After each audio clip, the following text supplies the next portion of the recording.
Okay, this nice M launch. Let's just check the grips. Yeah, looks good. Nice start to it. This would be another really good jump to do that slow then fast pace. You know what I mean? That one I mentioned on the beginning of the session, because we lose track of the Bs a little bit.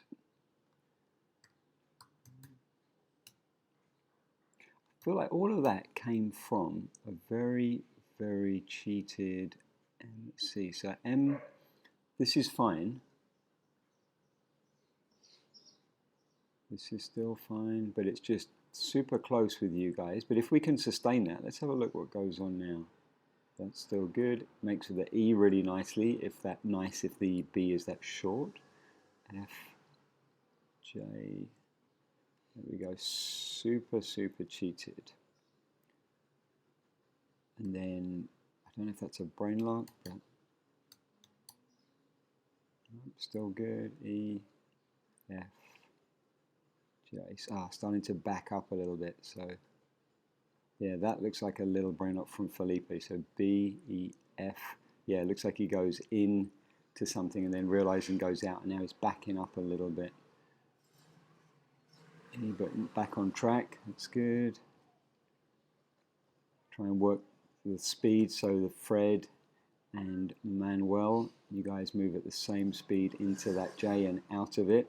Otherwise, we're getting a little bit of asynchronicity on the moves.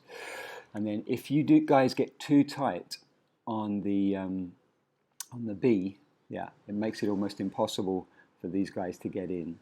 So you do have to move out a little bit, Fred, just Fred and Manuel, just so that Marconi and Felipe can get together.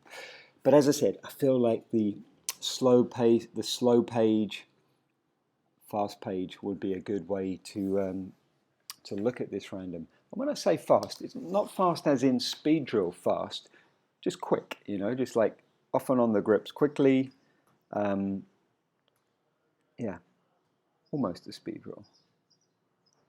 Because if you go in and just do a dive from start to finish, and this is something I'm realizing after years of doing four ways, that just going in and flying for a minute is not a good way to train unless you're doing specific competition practice. You're better off going in with a distinct focus. Are we drilling something? Are we looking at a particular block? Are we looking at the builds? Are we looking at our random paces?